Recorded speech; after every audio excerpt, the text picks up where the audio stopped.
Bonsoir à toutes et à tous et bienvenue sur El Maralebia. Quel plaisir de vous retrouver pour ce nouveau numéro de Microscope. Soyez les bienvenus et merci pour votre fidélité. Ce soir, avec nos invités, nous allons revenir sur la situation au Niger. Nous allons parler diplomatie et puis le ministre des Affaires étrangères, Ahmed Attaf, qui s'est rendu en visite chez son homologue américain, Anthony Blinken. On va revenir bien évidemment sur ce que se sont dit ces deux parties.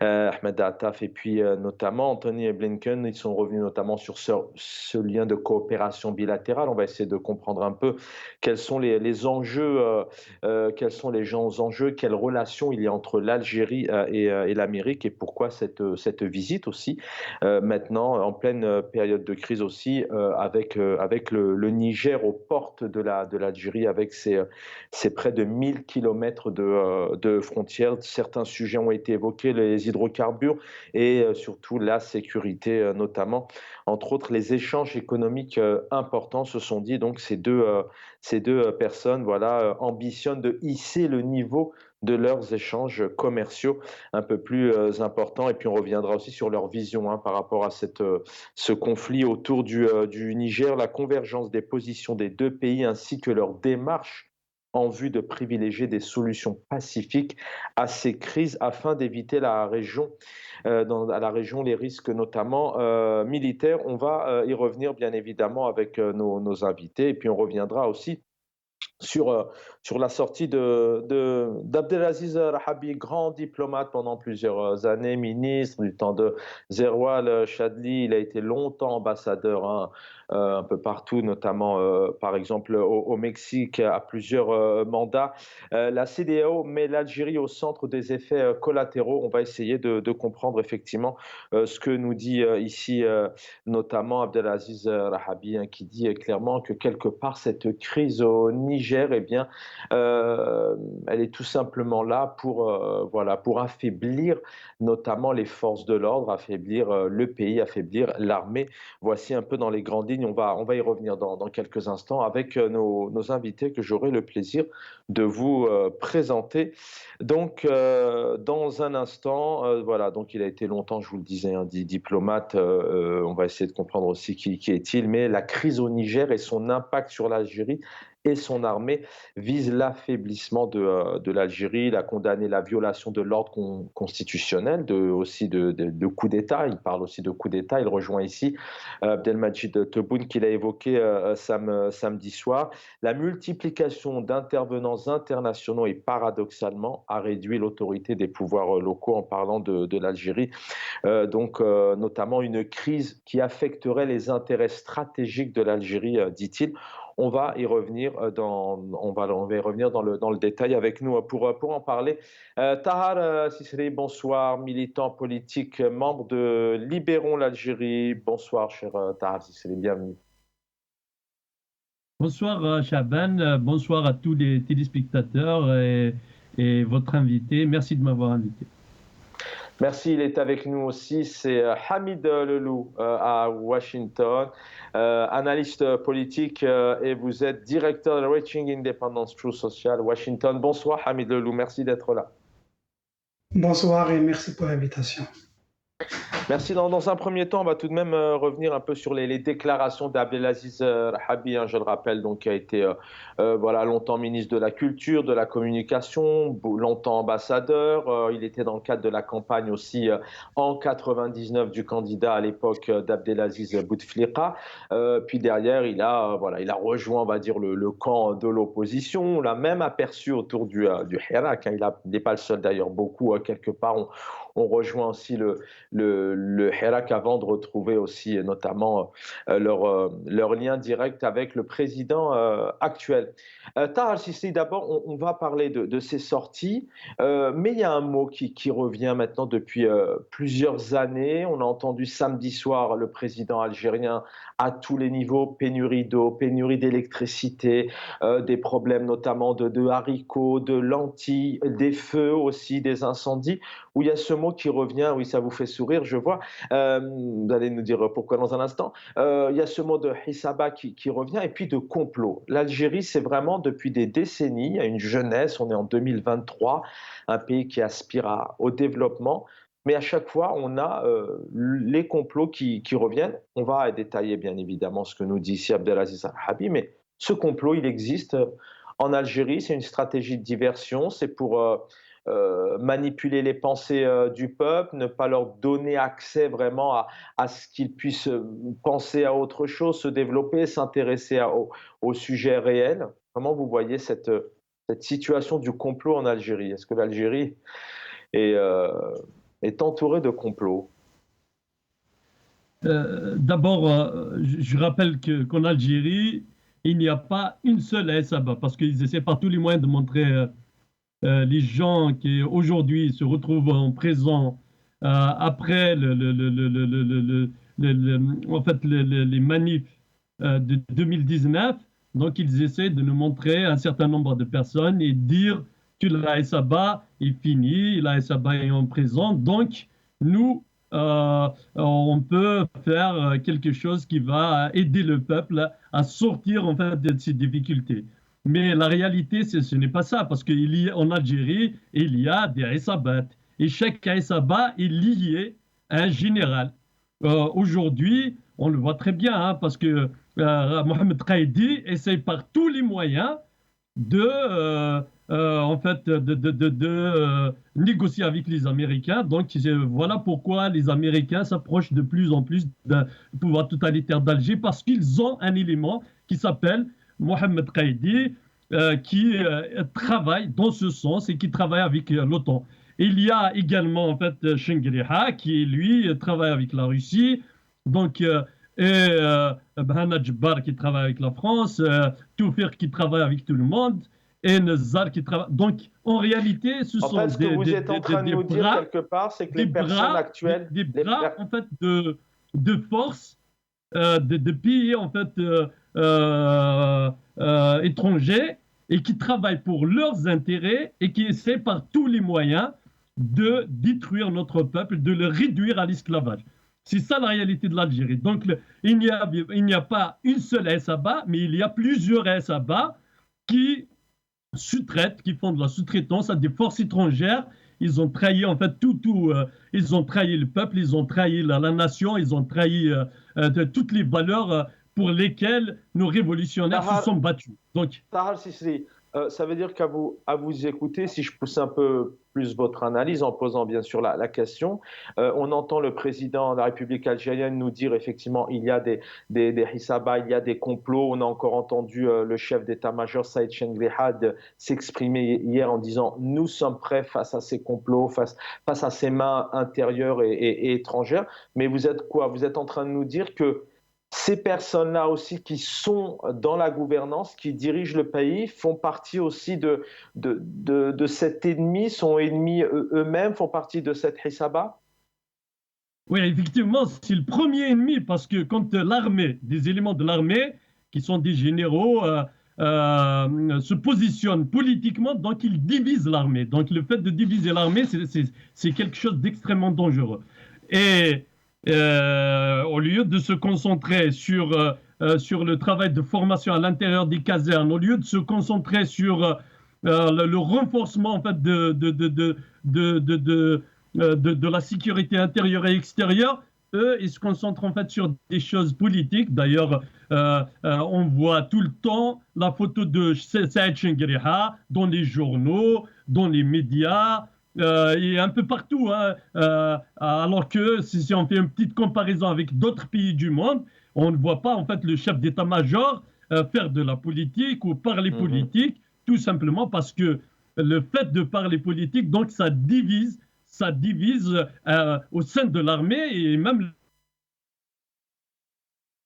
le d'accord, il y en aura d'autres qui sont contre en fait les positions de Chengrihad. Et ça, c'est extrêmement grave. C'est extrêmement grave. Et avec le chef d'État actuel qui passe son temps en fait à mentir, parce que en réalité, les pénuries, le manque de moyens, les gens ne trouvent même pas le travail, les parents commencent à se plaindre parce qu'ils ne peuvent pas acheter en fait même les affaires scolaires pour leurs enfants, des difficultés quotidiennes, alors que lui, il raconte une autre réalité. C'est une preuve que Tebboune, il est complètement déconnecté. Il n'est pas là pour défendre le peuple ou parler du peuple. Il est là pour représenter une ASABA, en vendre leur projet. Ils n'ont pas en fait un projet qui va aider le peuple à s'en sortir, développer notre économie, développer nos universités, améliorer les conditions dans les hôpitaux, créer de l'emploi. Et ça, en fait, lui, il ne connaît pas ça. Donc, eux, ils connaissent une chose, trouver un moyen pour se maintenir. Et un pouvoir totalitaire qui a maintenu Bouteflika pendant presque 10 ans, parce que c'est le même système. Hein, donc, quand on parle du pouvoir algérien, il y a des clans, mais ces clans-là défendent quand même le même système, c'est-à-dire ils se mettent d'accord quand le système est en danger. Je reviens à vous.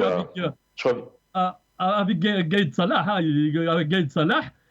même si il a tenté par tous les moyens d'affaiblir les clans qui sont contre lui, mais dans le fond, il n'a pas donné le pouvoir au peuple, hein, donc il a gardé le pouvoir. On aura le temps, vous allez avoir le temps de revenir aussi là-dessus. Tous ces clans, en fait, il y a un point. Je reviens à vous, Tahar Sisri. Hamid Lelou avec nous, l'un de nos spécialistes aussi en termes de diplomatie. Hamid Lelou, avant d'abord d'entrer effectivement en deuxième partie, on reviendra sur cette visite aux États-Unis. D'ailleurs, vous vivez aux États-Unis, vous êtes à Washington. Mais d'un point de vue général, ces termes de complot qui reviennent, bon, bah là, effectivement, l'Algérie est apparemment infectée de complots, puisque on a diffusé à maintes reprises au sein de El Maralibiya tout un montage où depuis des décennies, ils sont plusieurs ministres, chefs d'État, représentants de l'armée à évoquer ce complot. Ces mots qui reviennent dans ces pays-là comme l'Algérie, c'est quoi? C'est parce que ce sont des régimes autoritaires, c'est pour faire diversion? C'est des pays qui n'ont pas su peut-être y faire face depuis des décennies, malgré que le pouvoir algérien parle quand même d'une puissance. On est là, on fait face, voilà, personne ne peut nous atteindre, mais on parle encore de complot. D'un point de vue général d'abord, pourquoi est-ce qu'on entend souvent, et maintenant depuis des années, jusqu'à encore aujourd'hui, ce complot en Algérie?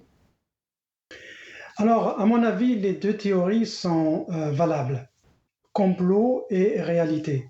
Je rejoins votre invité Settar de Paris quand il a décrit un petit peu la structure du pouvoir algérien, les différents clans qui se chamaillent et qui s'entretuent ou bien se battent entre eux. Alors, complot. Complot, quand un régime vous sort cette raison de complot, la main étrangère, la main intérieure avec les complicités étrangères, ça dénote de sa faiblesse. C'est très facile de trouver un bouc émissaire quand vous n'êtes pas capable de résoudre votre problème. Quand vous êtes incompétent, c'est toujours facile de pointer du doigt d'autres personnes, d'autres directions, d'autres sources, et ce n'est jamais votre faute, c'est la faute aux autres. Quoi qu'il se passe, c'est la faute aux autres. Ça, c'est la théorie des complotistes. Hein, c'est des complots, c'est toujours l'étranger. Ça dénote de leur faiblesse. Numéro 2, ils ont raison quand ils disent que peut-être qu'il y a des gens qui font ça exprès, qui créent ces crises ponctuelles, des crises pandémiques au niveau de la logistique, au niveau, par exemple, des denrées alimentaires. Et ça fait partie, on le connaît ça dans l'analyse des conflits et de la résolution des conflits, ça fait partie de la résistance civile.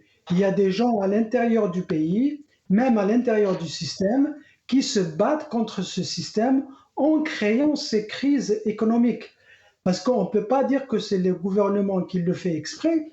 Dire ça, c'est reconnaître qu'ils sont compétents économiquement et qu'ils peuvent manipuler la chose économique, chose qu'ils ne peuvent pas faire puisqu'ils sont incompétents.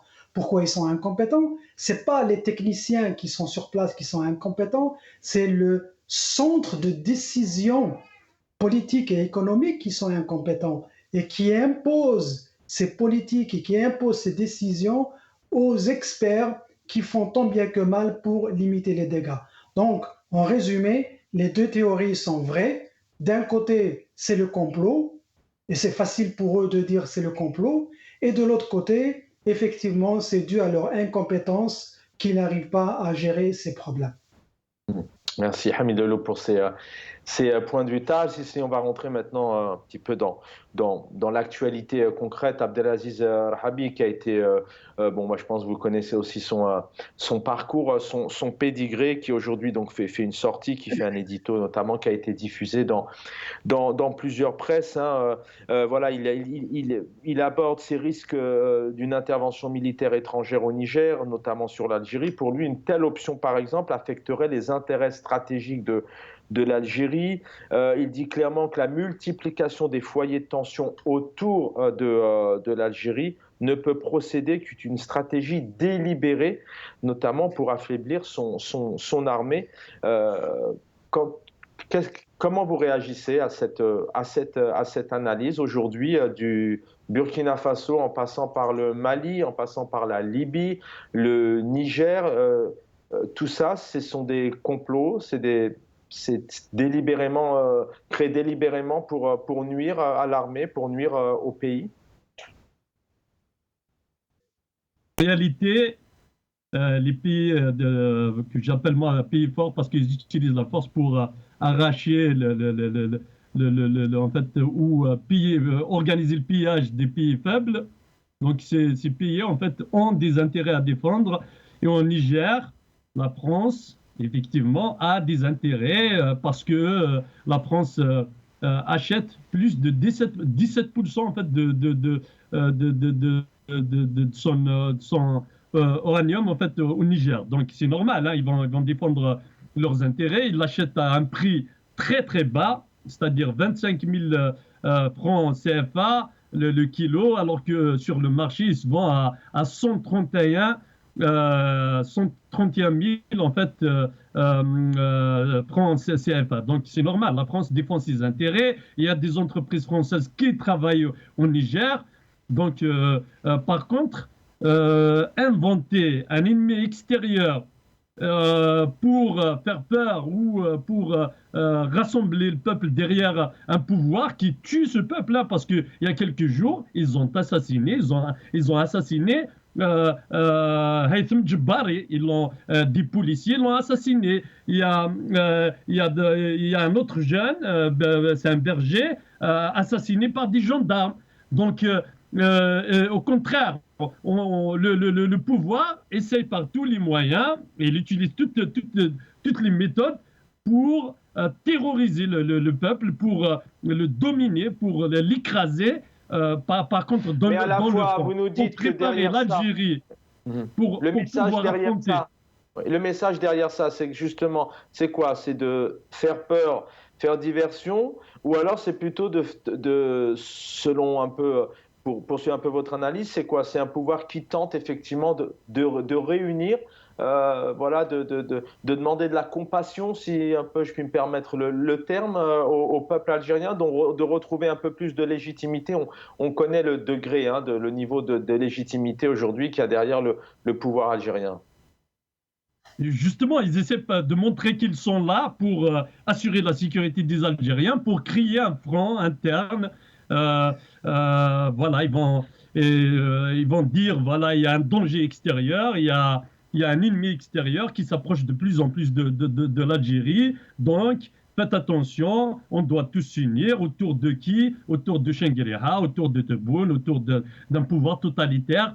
Donc, et ça, le peuple algérien ne croit plus, hein, parce que en réalité, pour renforcer l'Algérie, et c'est un travail qui devrait se faire il y a plusieurs années. Hein. Donc aujourd'hui, on ne peut pas défendre l'Algérie sans acheter des armes de la Russie. Hein. Donc aujourd'hui, on ne peut pas défendre l'Algérie. Nous n'avons pas de munitions. Si jamais la Russie refuse en fait de nous vendre des munitions, on peut pas défendre l'Algérie. Donc qu'ils arrêtent de vendre ce discours, on est prêt, on peut, alors qu'en réalité, ils ne produisent rien. Ils ne produisent pas d'armes, ils ne produisent pas de munitions.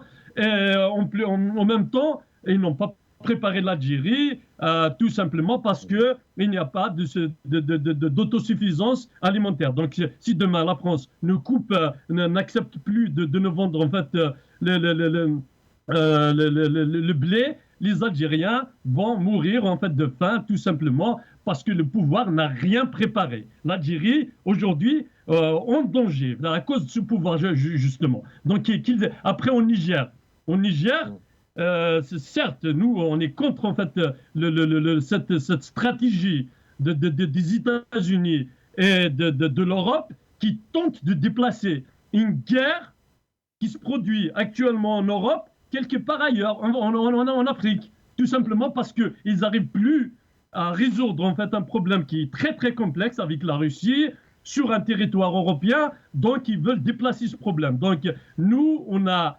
appelé tous les Africains à éviter de rentrer en guerre parce que cette guerre va déstabiliser toute l'Afrique. Et non pas seulement l'Afrique, hein, même l'Europe, hein, parce que en fait, ce que la CEDEAO a tenté de faire contre le général Tchiani, c'est quelque chose d'extrêmement grave. Nous sommes des porteurs du drapeau de la paix et on doit tous le défendre. Tous les militants doivent défendre en fait, la paix en Afrique. Nous ne voulons pas de guerre et les gens qui tentent en fait d'installer une guerre en Afrique pour faire oublier leur échec en Ukraine ou mettre fin peut-être d'une manière intelligente à la guerre en Ukraine sur le dos en fait, de l'Afrique doivent arrêter. On doit s'unir tous autour d'un seul slogan, à savoir nous ne voulons pas la guerre en Afrique, justement pour protéger tous les pays d'Afrique, parce que si jamais demain il y aura une implosion au Sahel, tous en fait, pas seulement l'Algérie, hein, tous les pays d'Afrique seront impactés en fait par ce conflit. Donc, il faut éviter le conflit. Il faut que la CEDEAO arrête en fait de faire de la sous-traitance et de nous ramener la guerre sur notre continent. Et après, le Niger, c'est aux Nigériens, ce n'est pas à l'Algérie, ce n'est pas à Tebboune qui est désigné par les généraux de régler le problème nigérien parce que nous avons une position, que la position de l'Algérie était toujours en fait le non-alignement. Donc s'aligner avec la Russie et dire à Poutine qu'il est l'ami de l'humanité au moment où les choses en fait, où les conflits en fait s'intensifient en fait dans le monde, c'est une erreur très très grave. Et aujourd'hui, le pouvoir a fait le choix, même si à l'intérieur du pouvoir, il y a d'autres qui travaillent pour l'Amérique. Je parlais en fait du général Qaïdi, Mohamed Qaïdi. Donc aujourd'hui, en fait, la seule position qui pourrait en fait sauver l'Algérie, c'est de rester dans la position historique, à savoir le non-alignement, parce que nous n'avons pas la force. Nous n'avons pas la force aujourd'hui. L'Algérie n'a pas suffisamment de force pour imposer sa vision au monde. Donc, parce que nous n'avons pas cette force d'imposer en fait notre vision, il faut rester loin de tous les conflits et choisir la voie la plus intelligente, à savoir en fait le non-alignement. Voilà, donc c'est ça la position en fait la plus sage. Le non-alignement, en tout cas, c'est effectivement ce que prône le pouvoir, mais c'est peut-être pas ce qu'il fait.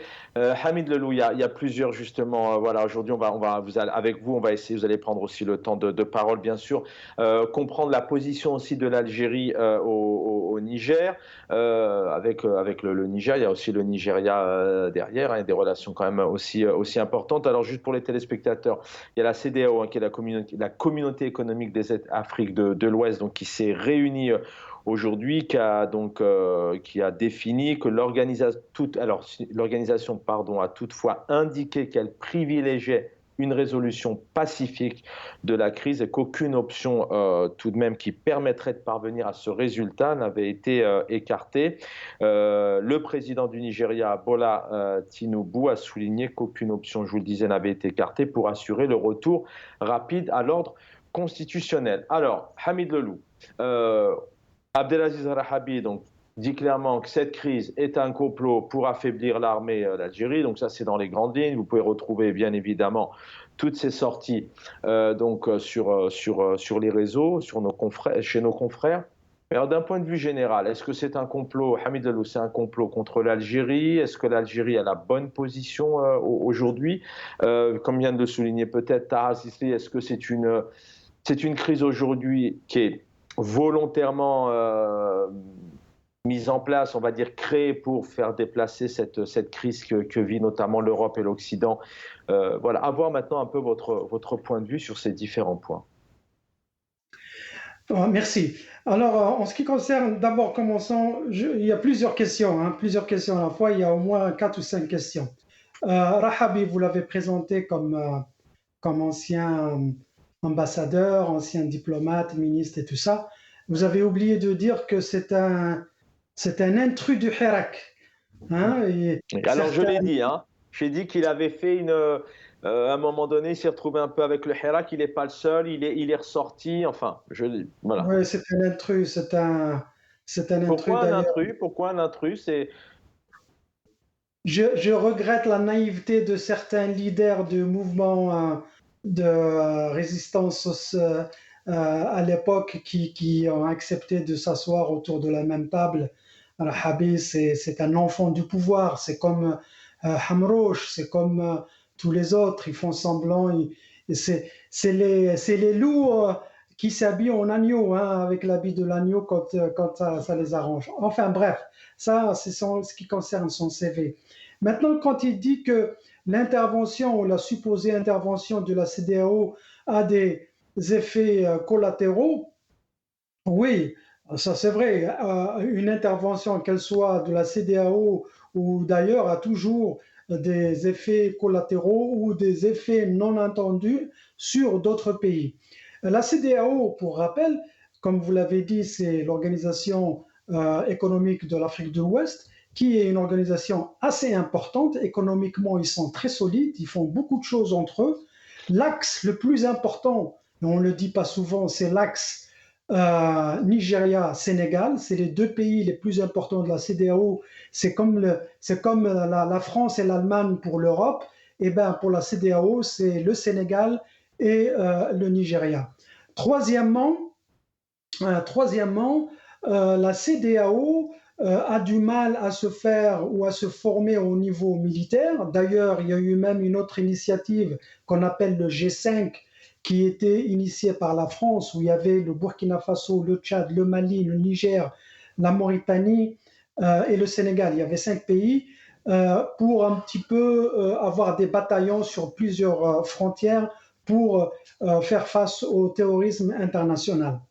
Le quatrième point, c'est qu'il ne faut pas oublier, il y a quelques années, peut-être un an, je ne dirais pas son nom parce que pour moi, ce n'est pas un président, je l'appellerai le clown national, désolé, mais c'est ça le qualificatif. Il a méprisé la CEDEAO et il a dit de toute façon, il ne compte pas. Non, c'est une organisation très très forte. Le Maroc a essayé d'intégrer le Sahel à la CEDEAO pour vous dire à quel point la CEDEAO est en train de se développer.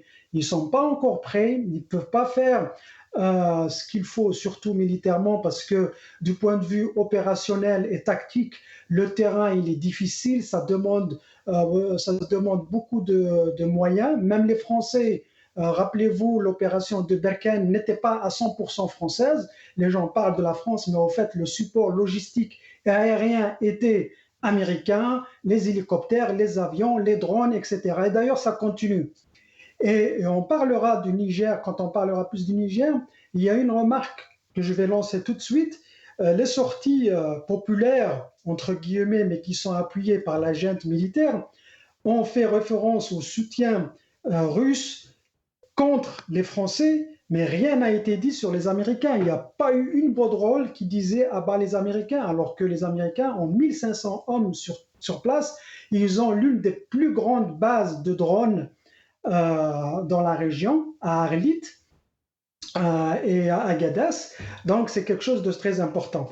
Mais Maintenant, comment vous revenons voyez ça justement? Pourquoi justement, effectivement, à Niamey, la semaine dernière, on a vu Vive Poutine, abat la France. Une réaction aussi que je vous lance aussi à tous les deux. La France, c'est ambigu. Alors la France n'a pas appelé, bien évidemment, à envoyer les militaires à faire la guerre, loin de là, mais elle a quand même fait rapatrier très rapidement tous ses ressortissants. Est-ce qu'on peut comprendre derrière ça qu'à un moment donné, ces pays d'Afrique et aussi l'Algérie, on rappelle, c'est pas loin de 1000 kilomètres, de 951 kilomètres de frontières, est-ce qu'on peut aussi à un moment donné comprendre que ce que nous dit ici Abdelaziz Al-Rahabi, que quelque part, il y a peut-être certains pays d'Europe, de l'Occident, qui peuvent aussi avoir une autre méthode qui pourrait engendrer des conséquences voilà, collatérales, les conséquences migratoires, économiques, la déstabilisation plus conséquente aussi de cette région du Sahel. Hamid Lelou. Écoutez, moi je suis à 100% contre les interventions étrangères, surtout les étrangers qui n'ont rien à voir avec la région. Mais quand vous faites partie d'une sous-région comme le Sahel et l'Afrique du Nord et l'Afrique de l'Ouest, et que vous ne prenez pas vos propres responsabilités, vous laissez ce qu'on appelle le vide. S'il y a un vide, il ne faut pas s'étonner que d'autres personnes viennent compléter le vide. Le vide ne peut pas rester vide indéfiniment.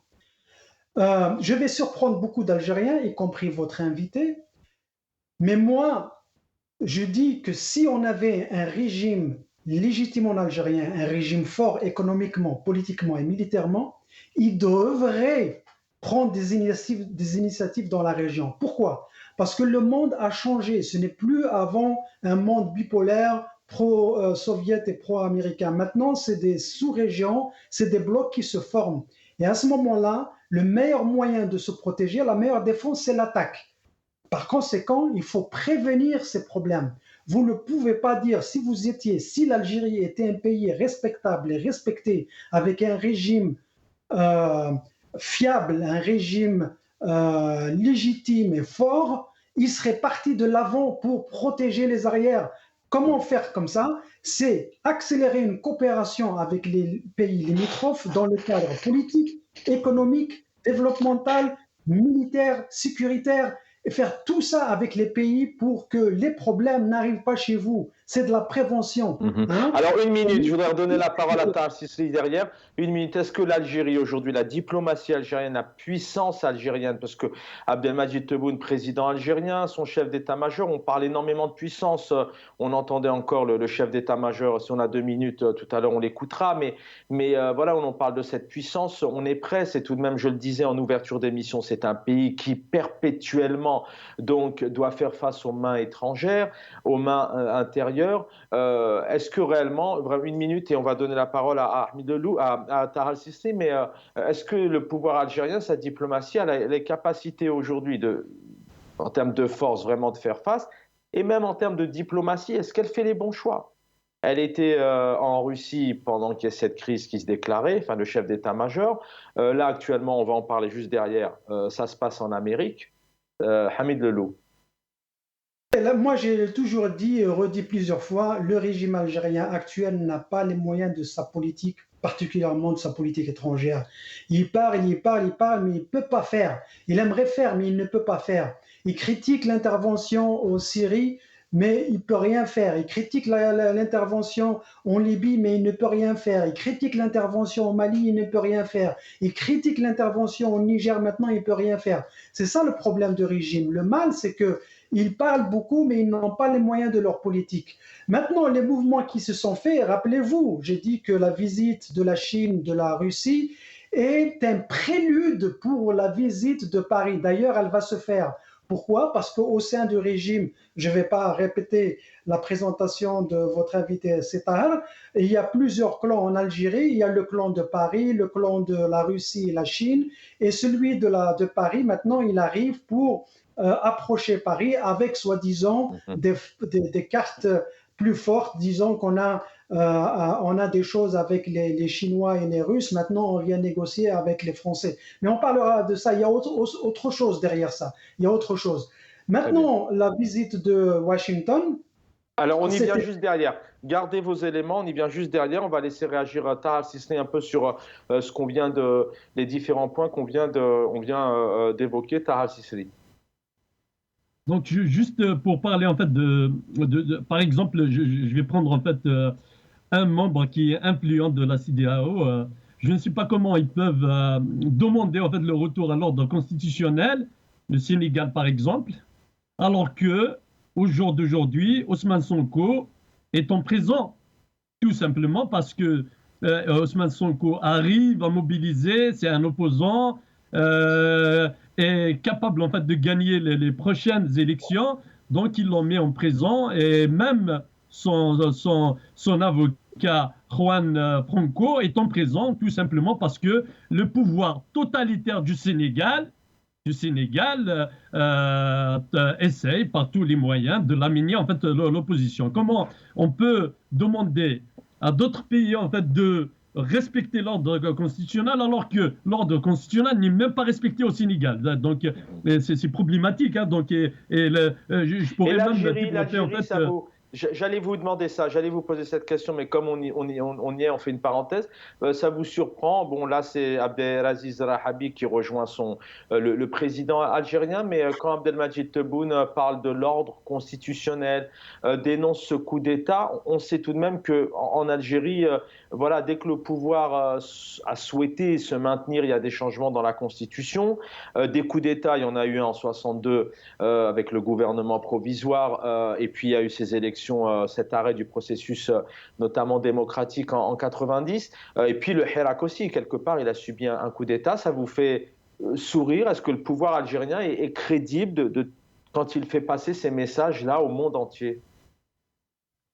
Bien sûr, parce qu'en fait, moi, je ne comprends pas, parce que quand on parle en fait de respect de l'ordre constitutionnel, le pouvoir totalitaire d'Alger n'a jamais respecté ni l'ordre constitutionnel, ni même la constitution qu'eux-mêmes écrivent, et ils l'ont toujours piétiné. En fait, donc, ils ne peuvent pas parler en fait de l'ordre constitutionnel. Donc, ça, c'est la première chose. Deux, Chiané, il fait exactement la même chose que le pouvoir totalitaire d'Alger.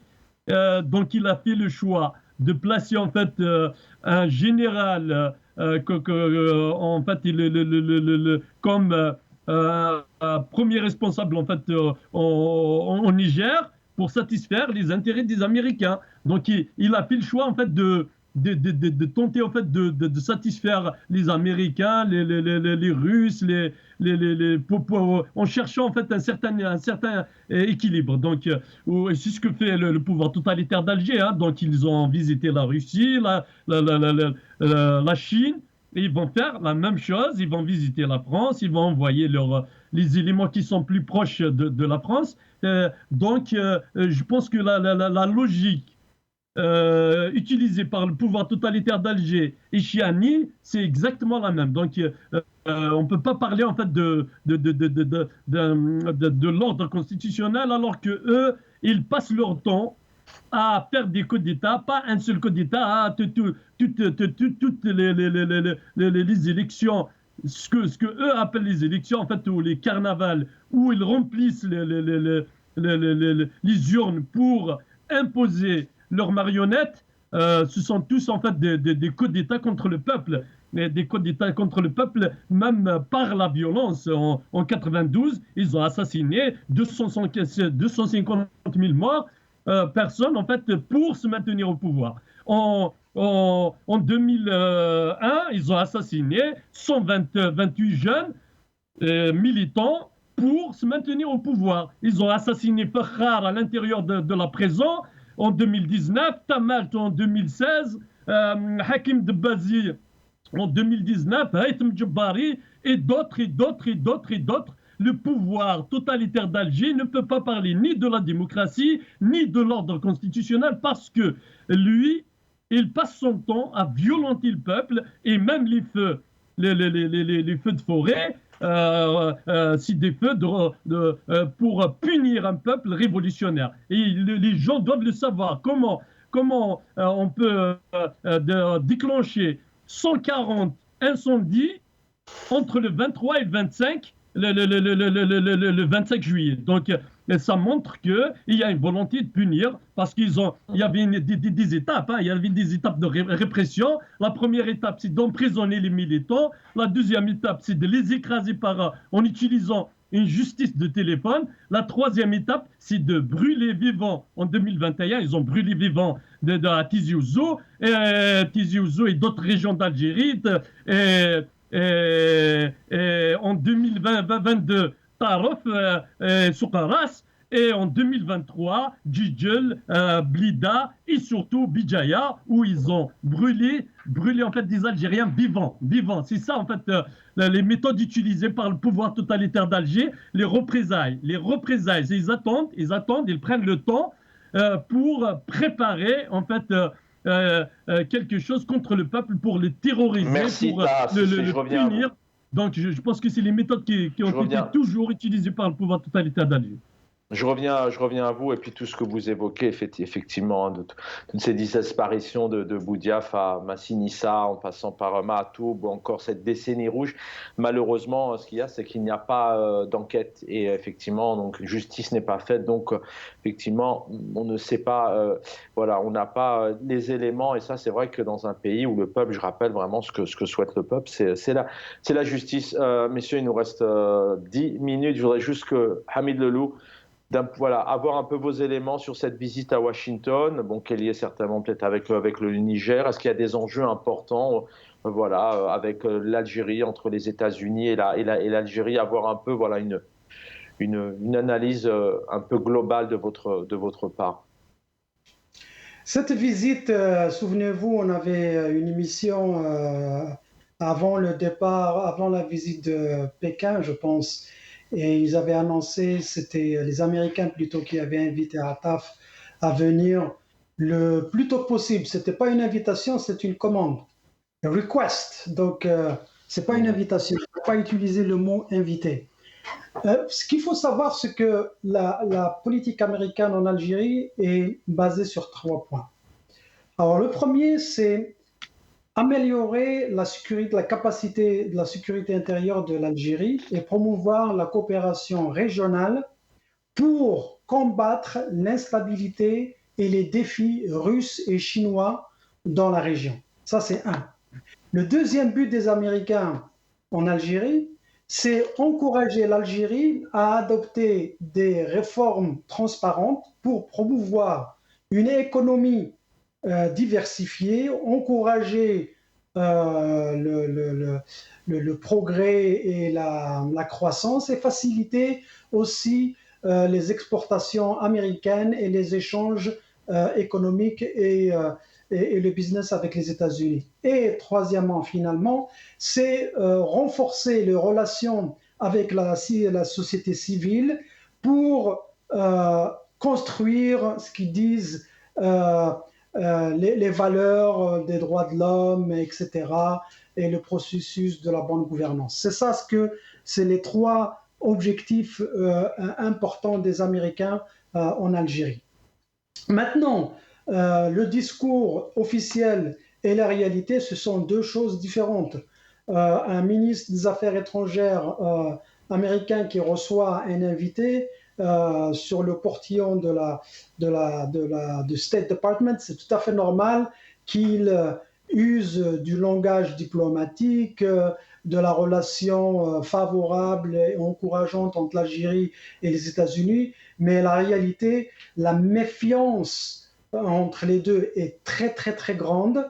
Les Américains se méfient beaucoup des Algériens parce que les Algériens, comme vous l'avez si bien précisé, ont tendance à aller du côté de l'Est, et surtout parce que le régime est tellement tentaculaire qu'il n'y a pas de précision, il n'y a pas de politique claire, et elle est plus opportunistique qu'une politique bien établie. Mhm.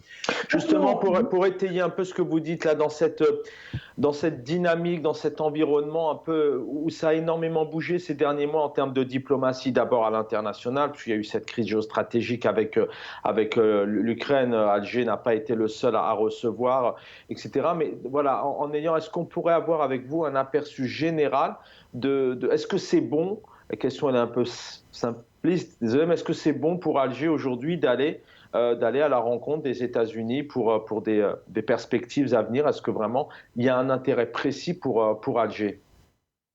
Mais bien sûr, c'est une bonne chose dans une diplomatie. Dans le cas général, un pays qui arrive à communiquer avec tout le monde, c'est excellent, c'est Mais bien. ça, c'est une Maintenant, chose. Mais le développement, les choses précises. ah oui, ben j'y arrive, justement, j'y arrive.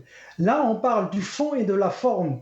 Est-ce qu'il y a de la consistance? Est-ce que c'est une coquille vide ou bien c'est juste on fait les choses? Parce que dans les relations internationales, et d'ailleurs, ça vient de Blinken, et on lui a posé une question une fois sur Lavrov.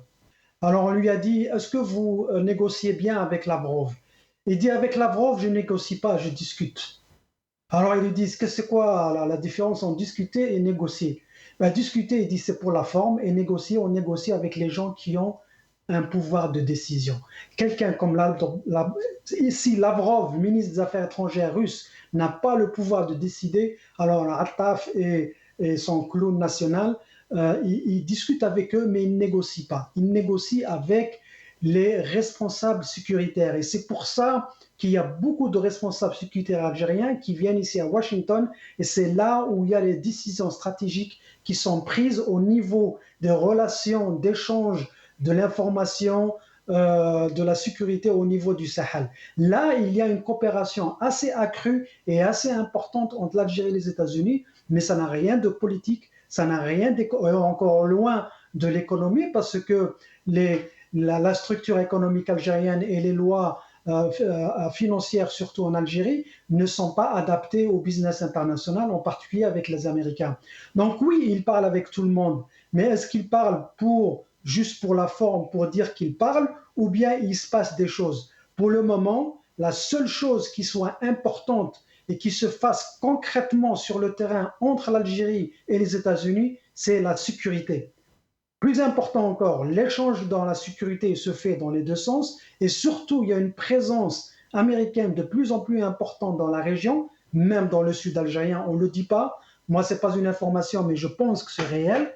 D'autant plus que la base des drones qui se trouve au Niger, c'est l'une des plus grandes bases de drones au monde.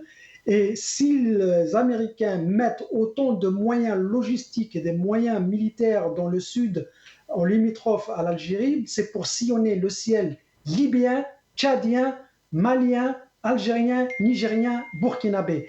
Et donc, ils peuvent toujours dire que ah non, c'est pas possible, nous on n'ouvre pas le ciel aux drones américains. Mon œil, ça c'est pas vrai. Ils sillonnent le ciel algérien. D'ailleurs, et pour preuve, et ça ils le disent eux-mêmes, quand la France avait annoncé la fin de la mission de Berkane, ils ont dit désormais on n'autorise plus les avions français à survoler le ciel algérien. Quand vous dites ça, c'est de manière explicite, vous reconnaissez que le ciel algérien était ouvert aux avions militaires français. Et c'est la même chose maintenant avec les drones et avec tout ce qui survole sur la région. C'est pas possible qu'ils puissent survoler tout le territoire de toute la région et ne pas le faire en Algérie. Merci. L'essentiel de la coopération entre les États-Unis et la France, c'est la sécurité, c'est ce qui intéresse les Américains avant de pouvoir faire autre chose. Avant le commerce et l'économie, on y reviendra bien évidemment avec vous. Merci Hamid Elou. Le mot de la fin, Tahar Sisfi, on termine les 2 dernières minutes. À vous entendre. Oui, je pense que en fait, le pouvoir totalitaire d'Alger ne lâchera pas. De toute façon, eux, tout ce qui les intéresse, en fait, c'est d'assurer les intérêts des uns et des autres. En fait, et empêcher les Algériens de prendre le pouvoir. C'est la seule chose qui les intéresse. Et le seul moyen aujourd'hui pour mettre fin à ces méthodes en fait utilisées par la junte militaire et la police politique qui essaient par tous les moyens de se maintenir et d'empêcher le peuple de prendre le pouvoir parce que nous n'avons pas besoin de six généraux. On peut pas, d'ailleurs, six généraux ne pourront pas développer l'Algérie hein, parce que même la vision de demain, de l'Algérie de demain, franchement, avec des personnes comme Chingriha ou Toufik ou Nizzar ou qui n'ont même pas en fait une vision du monde d'aujourd'hui. Hein. Ils sont loin, ils sont très très loin en fait de développement actuel sur le plan numérique, sur tous les plans. Hein. Donc le seul moyen pour développer l'Algérie, c'est d'abord rendre le pouvoir au peuple. Une fois on a rendu le pouvoir au peuple, les choses ils sont faciles, hein, c'est très très facile. On n'a pas besoin d'utiliser la force contre nos voisins, ni l'armée, ni les armes. Il suffit en fait de diversifier l'économie et faire comme par exemple le Japon. Hein. Le Japon n'agresse personne, mais il développe leur économie. La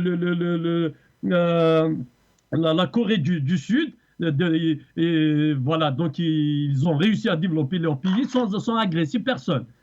Donc, je pense que c'est la stratégie qui est gagnante sur tous les plans et qui va permettre en fait la Merci. stabilité de l'Afrique, de nos voisins, parce qu'on est respectueux en fait de nos voisins. Donc, renforcer peut-être l'Afrique parce qu'aujourd'hui, le pouvoir totalitaire d'Alger essaie de nous vendre en fait le BRICS. C'est vrai, il faut mettre fin à l'hégémonie de dollars, mais nous avons la possibilité de le faire nous-mêmes, peut-être mettre en Merci. place une monnaie africaine, parce que moi, je ne comprends Merci. toujours pas pourquoi acheter des produits, par exemple, au Mali ou au Niger, avec le dollar. On n'a pas Alors que le besoin de pays ça. Pourquoi? Pourquoi? Je ne pourrait comprends le pas, en fait. faire Pour lui-même. faire gagner Merci, les Bar Américains, Sissi, pour... merci. Merci infiniment. Je vais devoir en antenne. Hamid Lelou, merci pour votre fidélité. On pourrait faire encore une deuxième émission. Ça passe tellement vite. C'est des sujets tellement profonds. Tahar Sissi, merci pour votre fidélité. Je pense que dimanche, vous serez encore place de la République, comme vous le faites depuis maintenant le début du Hirak. Merci à tous les deux. Dans un instant, l'édito de Jamel Din Ben Chenouf est juste derrière. El Omr, c'est Jamal Taleb, si je ne me trompe pas. Merci infiniment à l'équipe en régie pour le travail que vous faites dans l'ombre. Bonne soirée à tous sur El Maralbia. Prenez soin de vous.